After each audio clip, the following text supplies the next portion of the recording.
Good evening, everybody, and welcome to Classic Radio. This is your host, Louis B. Today we honour Edward G. Robinson and his impact on noir as a whole, as we welcome into Classic Radio Show Episode 9. So let's crack on. But before we do, let me give you a quick update of the channel. We have a lot of views, a lot of likes, a lot of time watched, but we really need you to double down and spend time on these new episodes as we phase out the old ones on the run up to Christmas. It's really important that we get watch time on the new videos so that when we reapply to YouTube for monetization in January, we have sufficient watch time for the channel. So please support us, please comment, please interact with the videos so we can show YouTube that we care about this channel. And as we get monetized, we'll be able to ramp up, do new shows, do more research, hire new people, and actually do more in-depth research into the people behind these characters, the writers, the actors, the whole genre itself, and then move on to different genres. That's our aim. And who knows, we may even start a TV channel, and we may even move to movies as well. So without further ado, thank you all again for your support, and we really do appreciate it as we battle on to get this content out for you to enjoy. So today we'll do a piece on Edward G. Robinson, and then to honour him and remember him, the legend that he was, and then we'll move on to our classic radio show format. We'll go into a classic radio episode of Dragnet, the series from 1949, the first series, and the episode for today in the first series will be episode 10, entitled Maniac Murderer, also was known as Mad Killer at Large, where our favourites are on Homicide Night Watch Detail, Ben Ramiro, Chief of Detectives Ed Backstrand, and our favourite of favourites, Joe Friday, where the dynamic duo have to get on the trail of a crazy killer who has mutilated and killed many young women in Los Angeles. Again, this episode is sadly based on true events, with the name changed to protect the innocent. The names changed to protect the innocent, as the classic line goes. This episode was originally shown on August the 11th, 1949, which is quite a while ago, nearly 80 years ago. Incredible. And well, I guess it would be nearly 75 years ago. That'd be right, next year. Be 75 years old. Wow. Interesting point of this episode also, it stars Harry Morgan, who appears as the hotel manager character. Harry would later go on to play Bill Gannon in the Dragnet TV show and film in 1966. So without further ado, let's get into the piece to honour and remember one of the greatest actors of last century, Edward G. Robinson. Let's take it away. Unearthing the Secrets of Edward G. Robinson. A beautiful cinematic journey through the realms of noir. In the beginning. In the dark, winding streets and alleyways of Hollywood's bygone era, a figure developed. His influence on the film noir genre continues to reverberate throughout the decades. This figure is Emmanuel Goldenberg, who was turned into the unstoppable Edward G. Robinson.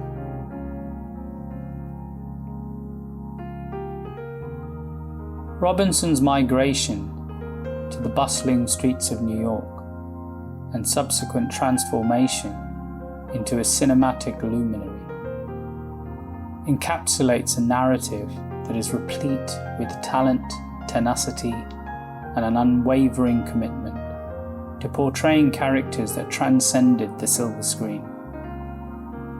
Robinson was born in 1893, in the midst of the vibrant tapestry of Romania. An in-depth investigation into his life, beginning with his formative years and ending with the pinnacle of his career in the noir genre, is the focus of this piece. It delves into the complexities of the individual who is the personification of the classic tough guy. Personality development and Emmanuel's transition to Edward. The early days of Emmanuel Goldenberg's life, which were characterized by a journey across the vast continent of Europe, from Bucharest on to America to the busy cityscape of New York, were essential in laying the groundwork for the mysterious identity of a man who would later be known as Edward G. Robinson. Having been imbued with an early passion for acting, Robinson's shift from the stages of theatre to the cinema business, which was only slightly beginning to emerge at the time, marked the beginning of a birth of an iconic figure. Not only did the decision to take on the name Edward G. Robinson serve as a tribute to his ancestry, but it also marked a significant step towards the development of a Hollywood legend. Edward G. Robinson made his debut in the film industry with the character of Rico Bandello in the film Little Caesar in 1931.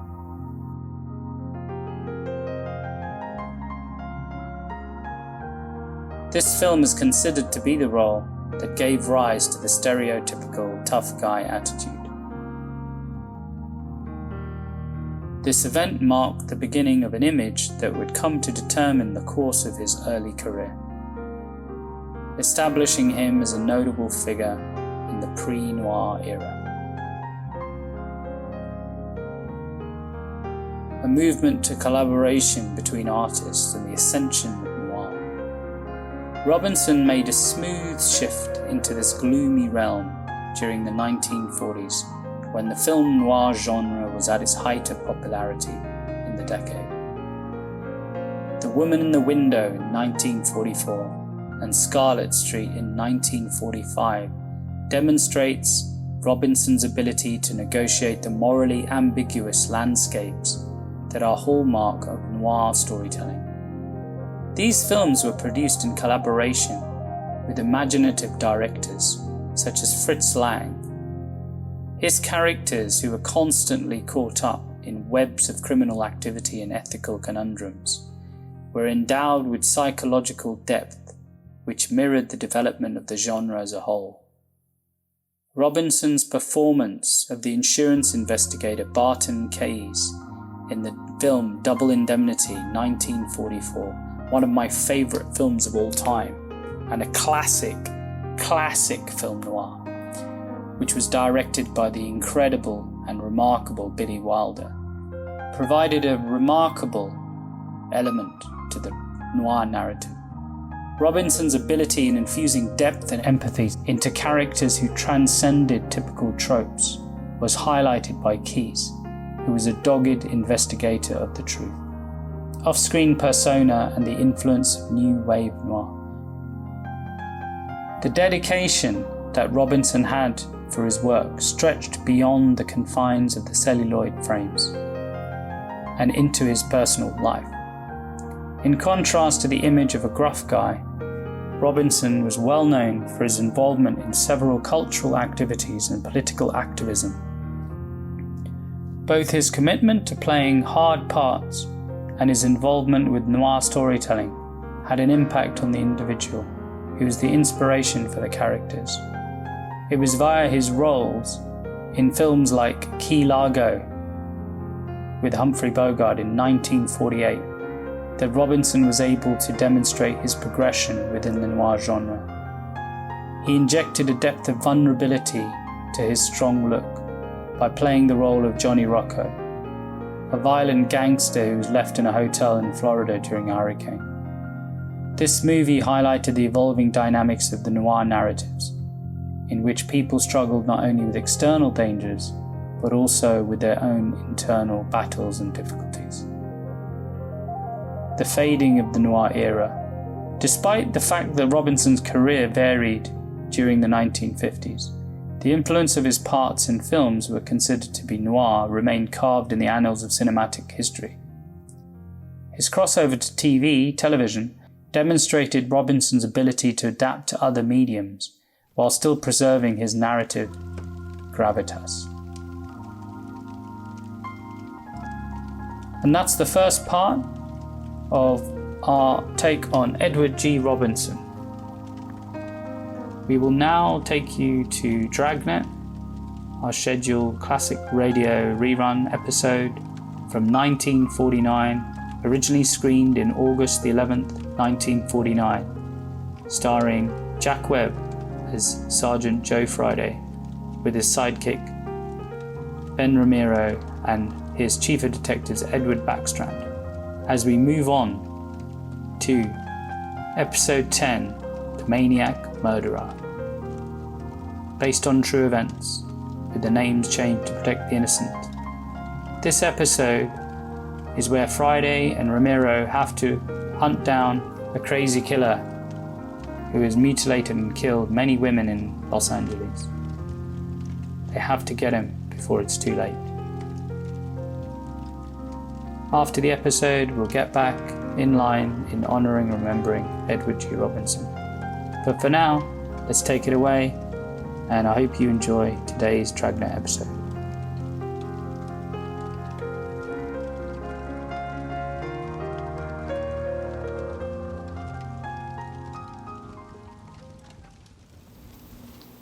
Here's another in NBC's great parade of new shows.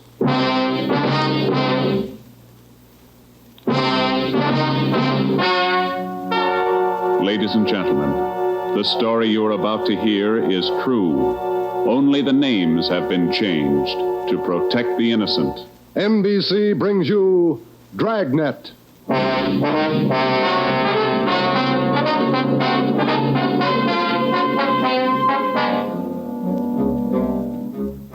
You're a detective sergeant. You're assigned to homicide. There's a mad killer at large in your city. A woman has been brutally slain, the body mutilated. The picture is clear. The killer has a thirst for blood. Your job, get him. Dragnet, the documented drama of an actual crime, investigated and solved by the men who unrelentingly stand watch on the security of your home, your family, and your life. For the next 30 minutes, transcribed in cooperation with the Los Angeles Police Department, you will travel step by step on the side of the law through an actual case from official police files. From beginning to end, from crime to punishment, Dragnet is the story of your police force in action.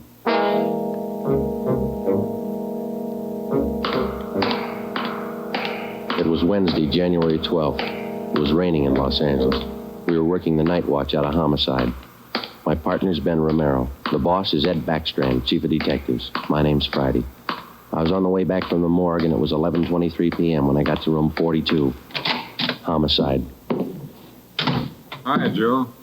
Chief wants to see you. He's in there with Romero. Thanks, Chandler. How's the wife? Fine. How about your mother? Better, thanks. Hi, Joe. Hi. Friday, sit down. Did they post the body yet? In the morning. Pretty messy. Strangled and mutilated. The guy's a maniac, Skipper. The body shows it. A murder like this, anybody's a suspect. The coroner looked at the body. He says the weapon was a long, sharp instrument. Found her in a hotel down on East 3rd Street. Manager's son discovered her about 7:30. You talked to him? It was too much for him. He passed out. Manager wasn't home. We'll check with him before midnight. Close to it now, Joe. We better get going. All right. The boys from the crime lab check the room? They're still down there, Ed. The place is a mess. Get back as soon as you can. We're working straight through on this thing. That's a hot shot. I'll get it. At the Lux Hotel, room 219, corner of South Grand and Cordova. Dead body. Possible homicide. The Lux Hotel, room 219, corner of South Grand and Cordova. A dead... What is it, Friday? Lux Hotel, possible homicide. Busy night. Yeah. You coming, Ed? Right. Let's go.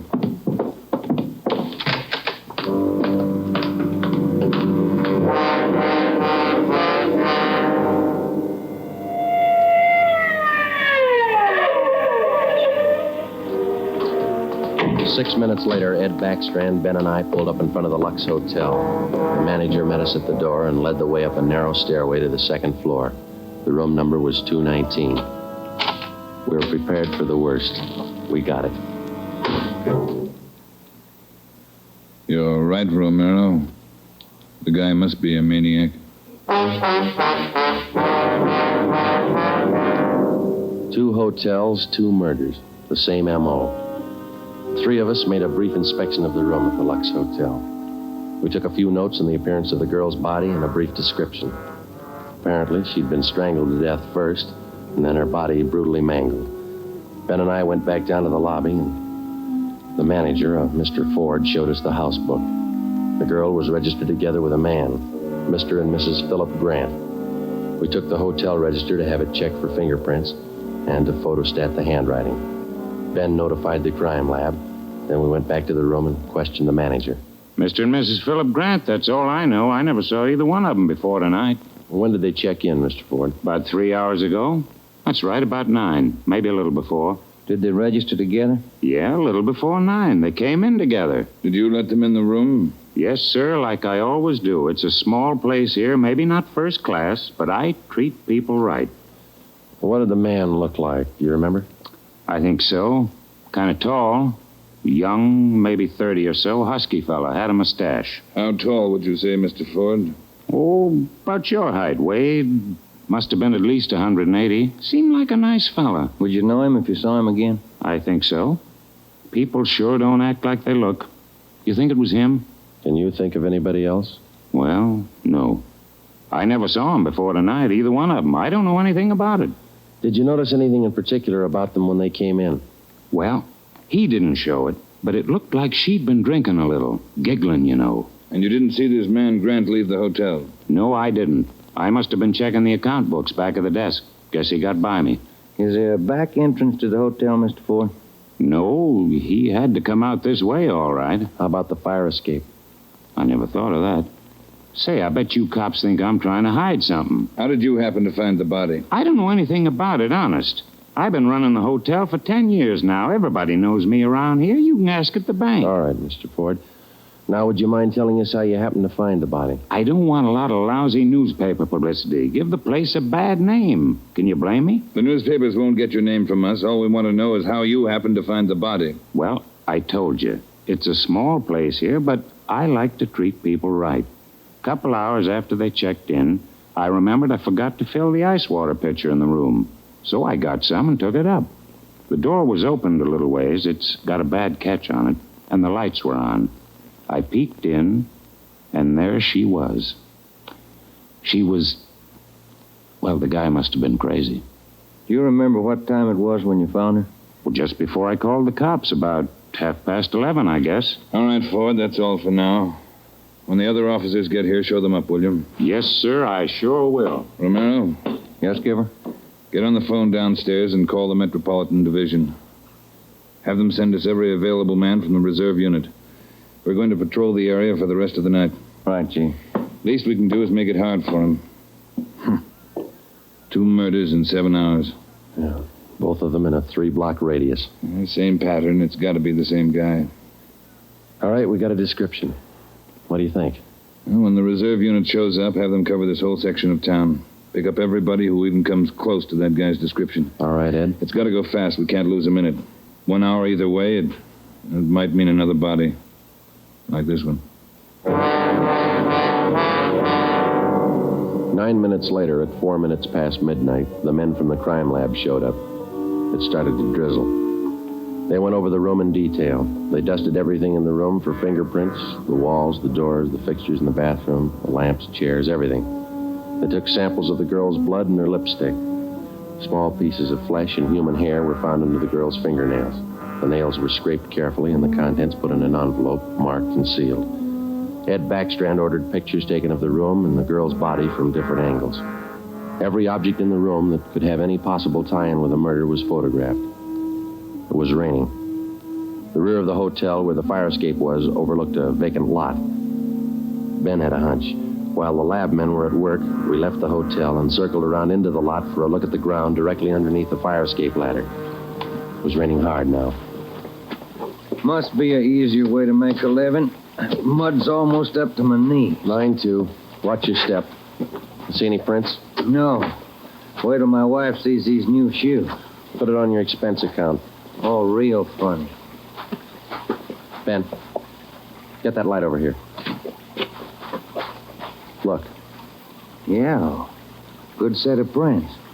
Lucky that rain didn't start turning to wash them out by now. Yeah. Hand me that cover from the trash can over there. I'll cover them. Wait a minute. What? Here, on the edge of the fire escape ladder. Small hunk of cloth. Man's suit? Well, looks like it. Might have caught himself in that sharp corner. I got it. All right, come on, let's get back. Yeah, out of this mud bath. Joe, let me have a light. You catch anything? Hunk of wrapping paper in that trash can. Stains on it. Open it up.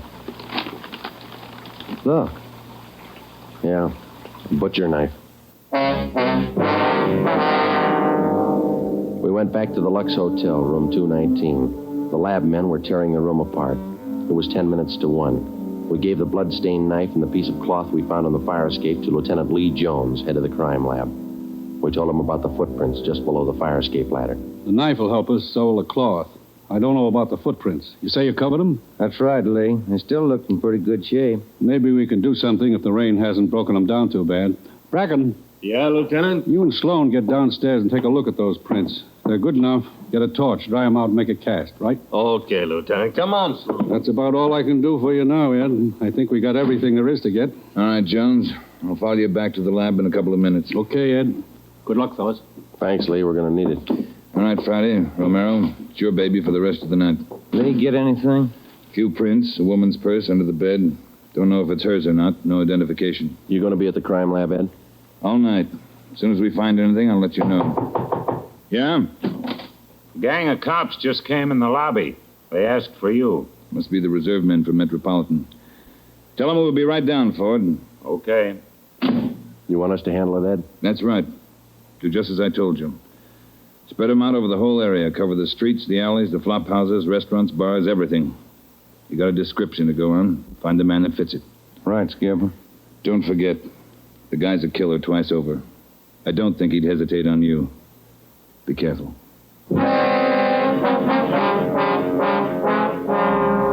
We went down to the lobby, and Ed Backstrand gave the reserve men their orders. Then Backstrand left, and Ben and I took over. We picked up another half dozen men in addition to the men in the reserve unit. They were deployed over an area of a dozen square blocks. It was one of the toughest sections of the city. With a general description of the suspect, some of them were to travel on foot, some in cruiser cars. A few minutes before 1 a.m., there was a steady downpour. Visibility was bad. At 3 minutes past 1, the manhunt was on. For the first 30 minutes, Ben and I cruised the general area between East 3rd and College Streets and Alameda and Figueroa. No sign. The rain kept on. We sat and listened to the calls come in. 12A, call your station. 12A, KMA 367. Attention, all units. Recovered license plates in the 6th column. 4 Young, 7690. 41R, 788 Standard Avenue at 373. 41R, KMA 367. Unit 71 at 2816 West La Cienega, a 507 party. What do you think, Joe? Any hunches? I think he's still around, somewhere inside these 12 blocks.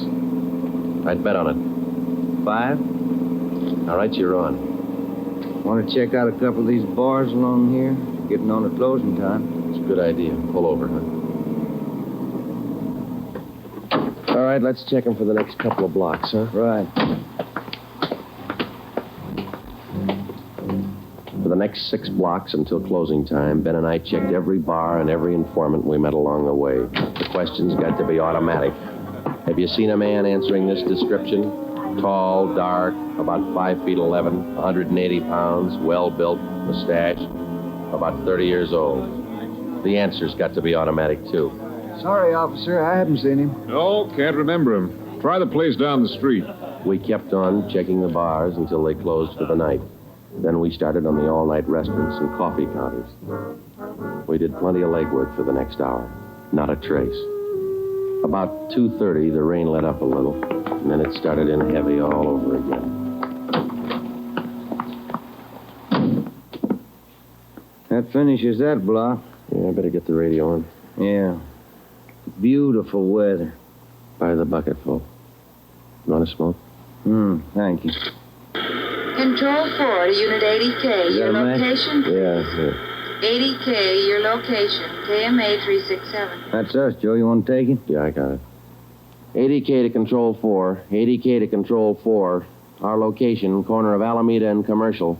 KMA 367. 80K, stand by. Something doing. Maybe. No, hold on a minute. Control 4 to 80K. Go to the crime lab, code 2. 80K to Control 4, KMA 367. Crime lab. Maybe those prints paid off. Well, I hope so. Let's go. That killer sure picked fine weather to work in. Feels like I just been swimming in these clothes. Yeah, I hope those guys in the crime lab have the heater on. A hot bath and a warm bed lead me on. Attention, all units. Hold it. Let's get the radio. All units. At 420 St. John's Place, a woman screaming. At 420 St. John's Place, a woman... All right, double around, Ben. Hit the siren. I'll get the light. Right, hold on. Left turn on the market, is that right? Yeah, watch out for those car tracks. They're wet. Hold on again. The alley up ahead to your right, huh? All right, pull up, Ben. Put the street light over there. There you are. All right, come on. Let's go. Officer, over here! All right, what happened? Let's have it. This girl, Rita, she was coming home up the street. A man, he tried to grab her. He slashed her coat. Look at her. I saw him as he ran under the streetlight. Where'd he go? Down that way, down the alley, over that fence there. A big man.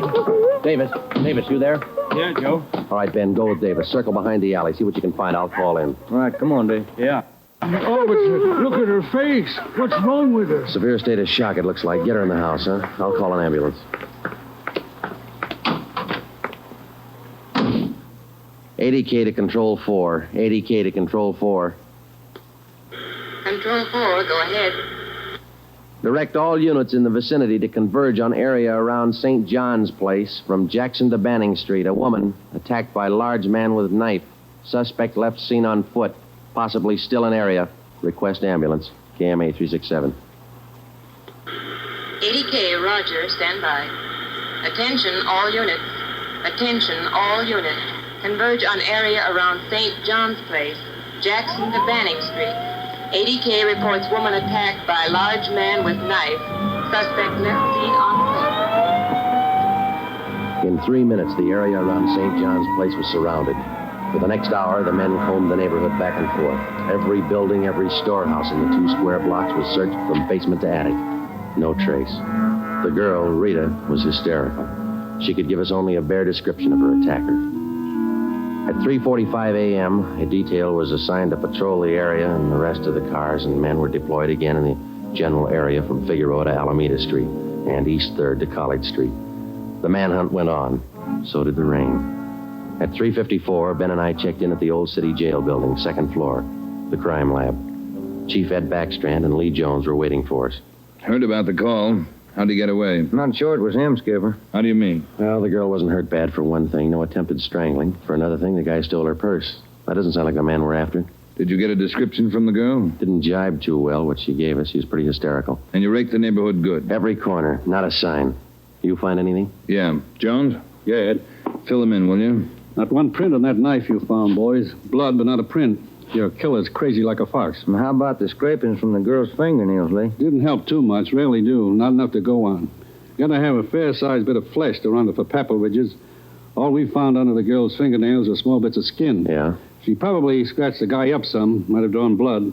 We had more luck with the footprints. You get an impression? Dried out the ground with torches and cast them. About size 10B. That's fine, Lee. But how about the prints? Only good one was a thumb. Real good. Got it off the wall near the light switch in the bathroom. Did you classify it yet? Yep. Found it in our single fingerprint file. The print belongs to a man by the name of Long. Robert Long. You got a record, Ed? Yeah, misdemeanor. 2 arrests for drunkenness last October. Petty theft in December. The mama sheet shows a dishonorable discharge from the United States Coast Guard in 1946. Age 29, 192 pounds, 5 feet 10 inches, dark hair, dark eyes. That's close enough. We got even closer, Joe. Long works as a counterman at the Cottage Cafe down on South Flower. Started there last week on the early morning shift, but he didn't show up for work last night. Good. Where'd you get the tip? The knife you boys found. It didn't have any prints, but it had a brand on it. We ran it down. It was taken from the Cottage Cafe. Mm-hmm. Any address on this Robert Long, Ed? Yeah, got it from his boss. Rooming house on East First. Landlady says he hasn't been home in 2 nights. Yeah, now we wait. Rooming house is staked out, and so is the Cottage Cafe, just in case Long decides to show up for work this morning. What time you got, Romero? 6 minutes past 4. All right. We've got every indication that Robert Long's the man we're after. His description, fingerprints, the knife, the footprint, his size. Maybe we're wrong. I don't think so. How about a motive, Ed? I think Robert Long likes to kill. He's thirsty for it. None of the victims were criminally attacked. They were strangled. Bodies mutilated. How about robbery? No. 2 of the women he killed had money in their purses. He didn't touch it. Well, what's next, Skipper? Back on the street? Figueroa to Alameda, East 3rd to College Street. Keep a net around that area and work it back and forth until we're positive he's not inside. I think he is.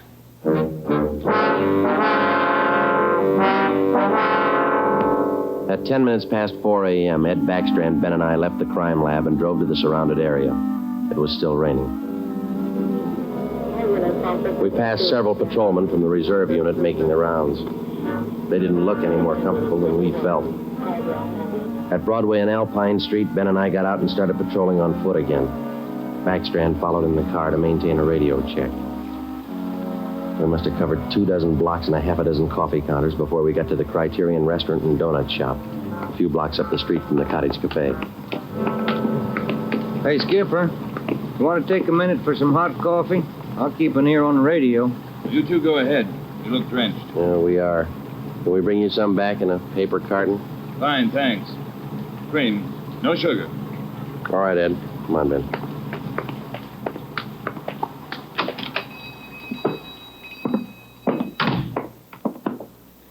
Place is empty. Yeah. Yes, sir, gentlemen. What'll it be? Hot coffee? Yeah, there's 2 of us here. Can you fix up 1 to go? Sure thing. Say, on that 1 to go, cream, no sugar. Right. Say, you fellas cops?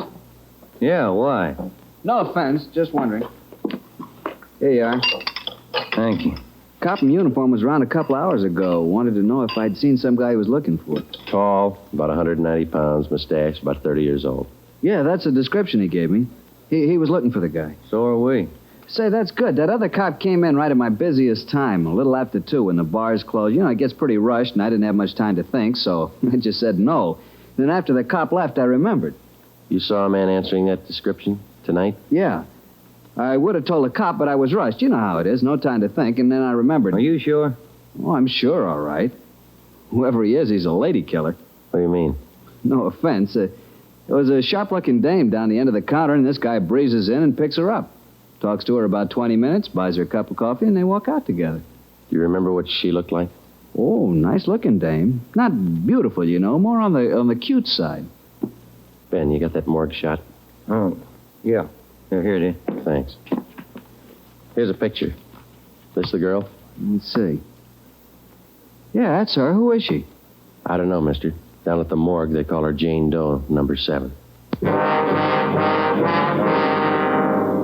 Just by accident, we'd come across a concrete lead on the killer's method of operation. The picture we showed the man in the donut shop was a shot of the strangler's first victim the night before. Evidently, the killer would enter a bar, coffee shop, or restaurant, strike up a conversation with a woman, make friends with her, either buy her drinks or invite her to a bar in the neighborhood, and then the rest of the puzzle was still unsolved. We went back to the cottage cafe and checked with the men on stakeout. Not a sign of him, Chief. How are you men covering the place? Baxter up in front in the booth across from the cash register. Lyman's back with the dishwashers. I'm at the counter. When's Long due to report for work, Dave? At 5. About 20 minutes to go. You're lucky you're inside. It's wet out there. You're looking. All right, Davis. We'll be around about 5. Right, Chief.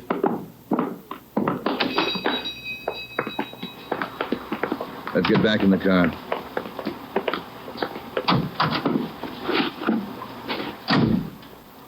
Where to, Skipper? Cruise the next 2 blocks, but don't go too far.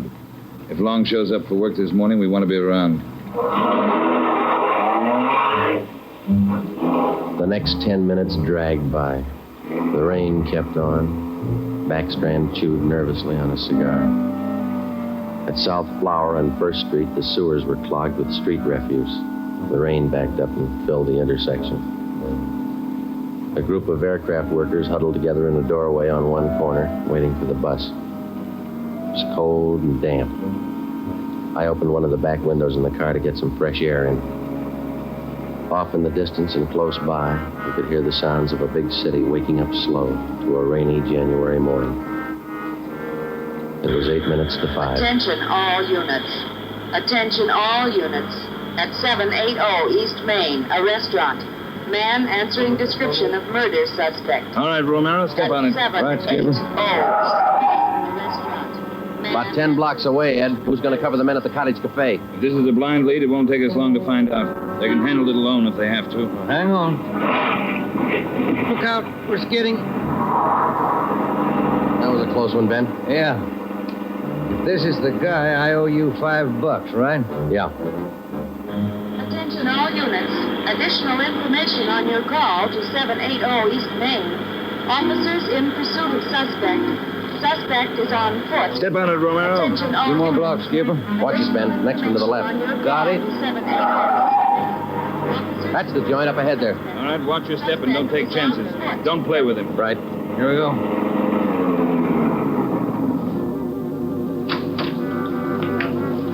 He went out the back. Ran down that alley.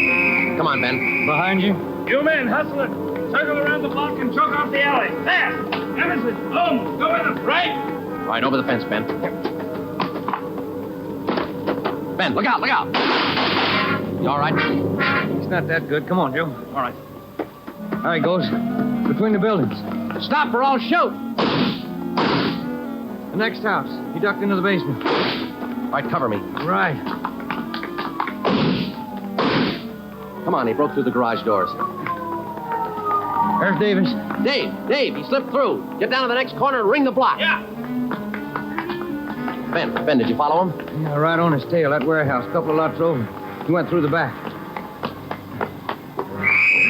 There it is, Joe. All right, don't go in blind. Watch out. All right, you haven't got a chance. Come out with your hands up. He's not stopping, Joe. All right, let's fan out. All right, Ben, cover me. I'm going for the door.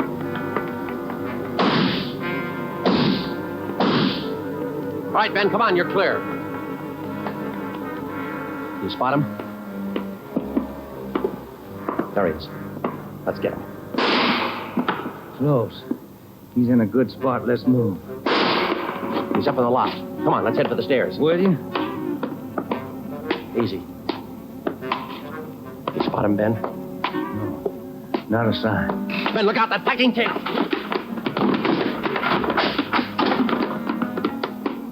Kind of close, huh, Joe? Yeah. Let's get that punk now. Look out, Joe. There's another one. All right, you. We got the warehouse surrounded. Come on down. All right, then we'll blast you out. Joe, he's dropping down the ladder. He's going for the front door.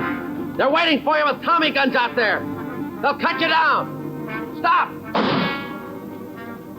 Joe, he's got the door open. He's making a break for it. He's crazy. He's trying to shoot his way out.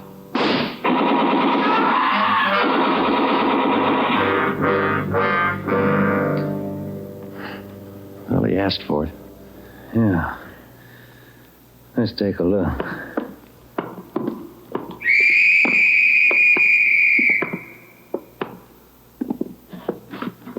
Messed up. Well, like his girlfriends. Yeah. Maybe he just didn't like women. Maybe. Hi, Ed. You all right? Tired. This is him, huh? Even the scratches that girl made on his face. Description match? 5'10", 192 pounds, dark hair, dark eyes, age 29. Robert Long, killer. The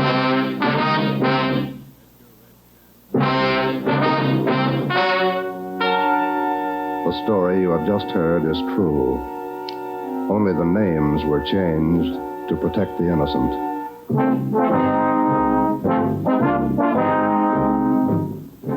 You have just heard the 10th in a new series of authentic cases transcribed from official files. Technical advice for Dragnet is furnished by the Los Angeles Police Department. Tonight's program is dedicated to Detective Louis A. Abbott of the Chicago Police Department, who on the afternoon of March 3rd, 1947, gave his life so that yours might be more secure.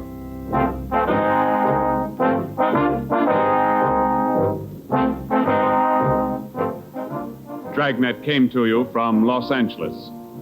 If you enjoyed tonight's production of Dragnet, you'll probably want to listen this Saturday evening to a pair of adventure shows featuring two well-known Hollywood personalities. You'll enjoy Brian Donlevy, star of Dangerous Assignment.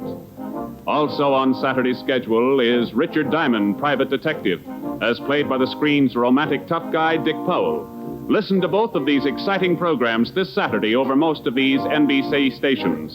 This is NBC, the national broadcasting company.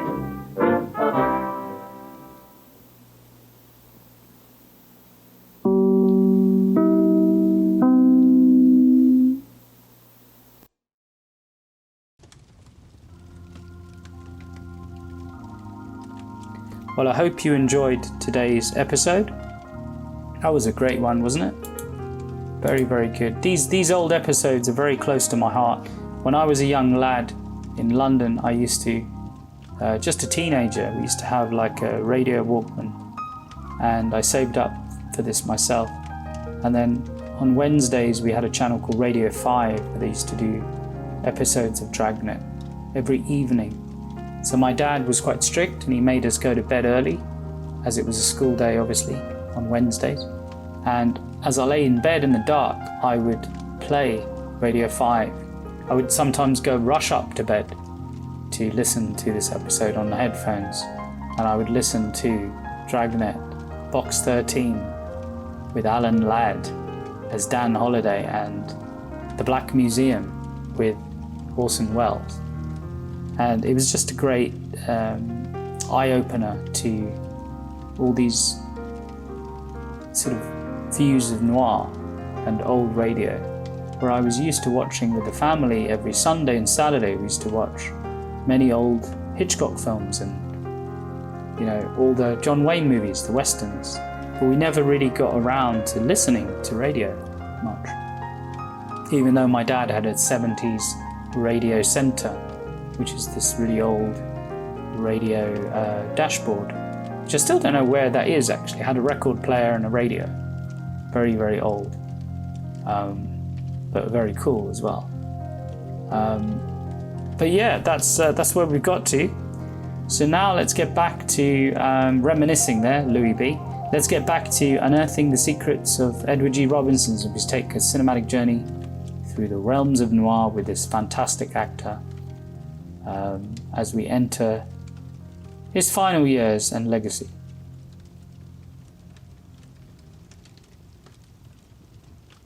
The last years of Edward G. Robinson's life were characterized by a sustained dedication to his art, as well as a retrospective admiration for the personalities that defined his career. Even in the twilight of his career, Edward G. Robinson was able to dominate the screen with the same intensity that had captured audiences decades before. His final attempt into noir, the Cincinnati Kid, in 1965 indicated that he was highly capable of doing so. To bring down the curtain and talk about his legacy, Edward G. Robinson encountered health problems that was evocative of the career and characters he had portrayed, as the chapters of his life changed in the latter stages of his life. When he passed away in January 26, 1973, it was the end of an unprecedented era, and the man who had brought energy, moral conflict, and unconquerable spirit to the silver screen was no longer among us. His legacy continued to live on long after he'd passed. His influence on the cinema business, particularly within the noir genre, continues to be significant, and he's left an everlasting impact on the ever-evolving cinema of noir, with the roughness and compassion that he instilled into his various characters. He was a monument to the deep impact he had not only shown on the industry, but the hearts and minds of the people who are fascinated by his on-screen presence, myself included. His voyage is a journey through the noir of life, love, and the incomparable spirit that's charismatic and characteristic of a real cinematic legend. A man who negotiated the strange ways of Hollywood, dark and mysterious, and left an indelible effect on us all, and remains to this day to be a mysterious figure. His life was full of mystery, passion, and enduring legacy that continues to captivate us long after his final curtain has drawn. I would highly recommend, if you haven't, to go along and watch some of his movies. And please drop a note below if you have seen his movies and what's your favourite movie that really strikes you and what you like most about him. His role in Key Largo was incredible, and opposite Humphrey Bogart and Lauren Bacall, it's like one of my favourite films of all time. And that's our episode. If you have any ideas for any other episodes you'd like us to talk about, if you want us to cover any other people, please let me know. Hopefully when we get monetized, we'll be able to get other people involved. We're able to do a bit more in-depth research and make these episodes a bit longer. May even do standalone episodes where we talk about different characters and have people on the podcast where we talk about different things together. So we have a lot of ideas how classic radio will evolve and build this community together. We have plans for merchandising as well, and we've also got plans to develop our own shows effectively in the future, where we hire writers and we write radio shows, hire actors and direct. I'm a director myself as well as an actor, so I would be very happy to jump in and produce and direct and write some of these episodes. But this is all for 2024. We're winding down 2023. This has been Louis B. And on behalf of the Classic Radio team, we thank you for your commitment. We thank you for your support. We acknowledge you all, and we hope in these difficult times in the world that you're all keeping safe and you're taking care of yourselves, your families, and each other, as we continue to shine a light on classic radio and bringing back classics for you to all enjoy once more. This is Louis saying good night from London, and I wish you all to have a pleasant day and many pleasant days ahead indeed. Good night for now, and have a great evening.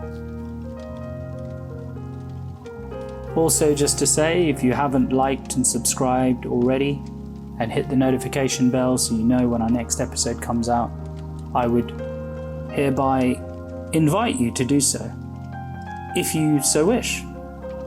And thank you again for your support, and take care of yourselves. It's good night from me.